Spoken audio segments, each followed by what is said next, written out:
used to this.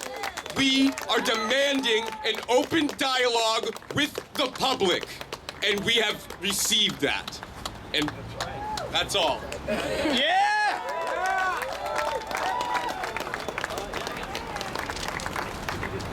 Ladies and gentlemen, Russell Simmons. Hey guys, I'm sorry I'm late. Yeah, traffic. We don't have an echo. Yeah. It sounds so poetic at Zuccotti Park when we speak and then people echo, but I have a mic instead. You can mic check it though. Mic check. Listen, I there's a senior member of Congress who worked on this constitutional amendment and who is gaining a lot of ground in Congress, but he wants to have a very strong bipartisan support for this legislation. And it's very simple because I mean 90%, 9 out of 10 Americans think that there's too much control over our government by corporations and special interests. Do we agree? Yeah. Would you like this in New York? Would you do that? Great. And that's a fact. If 9 out of 10 Americans believe that, and until now, if not for your courage, and if not for your endurance, then we probably wouldn't have this dialogue. But this dialogue is going to end well. Despite what happened yesterday in New York, which made me uncomfortable, made me want to bring this amendment to you now. Because, you know, they're fighting so hard. The Occupy movement is under attack.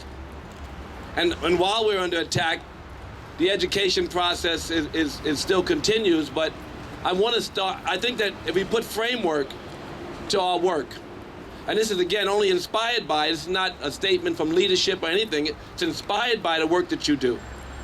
This simple constitutional amendment that makes all the difference in the world. For instance, if we talk, and I think we all know this, if we talk about the prison industrial complex, and I had a big bout with them over the Rockefeller drug laws in New York, and we changed that law.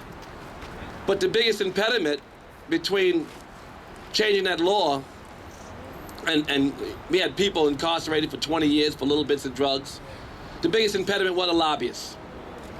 And when we talk about jobs overseas, and I can't make a competitive business without going overseas, then the biggest impediment to bringing the jobs back home are the lobbyists. Yeah.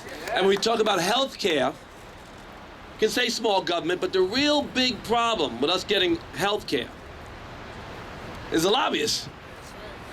And I don't like the idea that you can go to war and and always lobbying is fine, discussion is fine. But I don't want a person to tell my president and my congressional members that to go to war and give them all the good reasons to go to war and then go home and send a check. I just don't want the legal bribery, and I think all of us know that that is the core of our problem. Or certainly if it's not the core of our problem, it is a core of our solution. And so I have this constitutional amendment. It's very short. I want to read it. I had copies that I'd hand out to the press, but it's just been amended again. And it's because of where we are in this movement that we want the 9 out of 10 Americans to understand. We're trying to educate them on what it is that separates us from opportunity. And so this constitutional amendment, I'll read it, and it's open for dialogue, but it's pretty crystal clear and simple.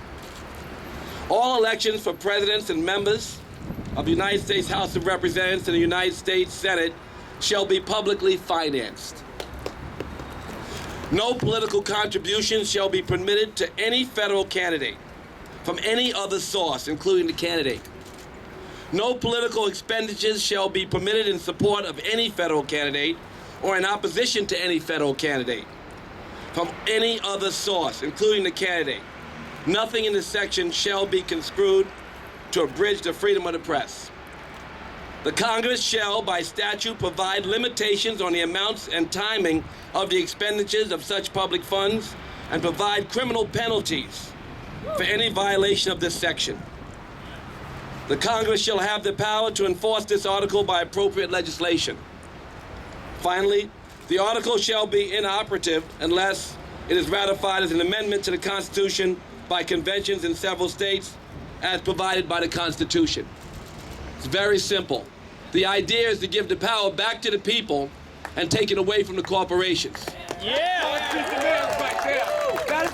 concrete demand. Sorry? That is a concrete demand right there. This is a concrete demand, and even our education process, if we never say it as a group, this is what Congress is going to go through, and we're going to watch our legislators like hawks, and we're going to change this country and give the power back to the people. Yeah. Thank you for having me.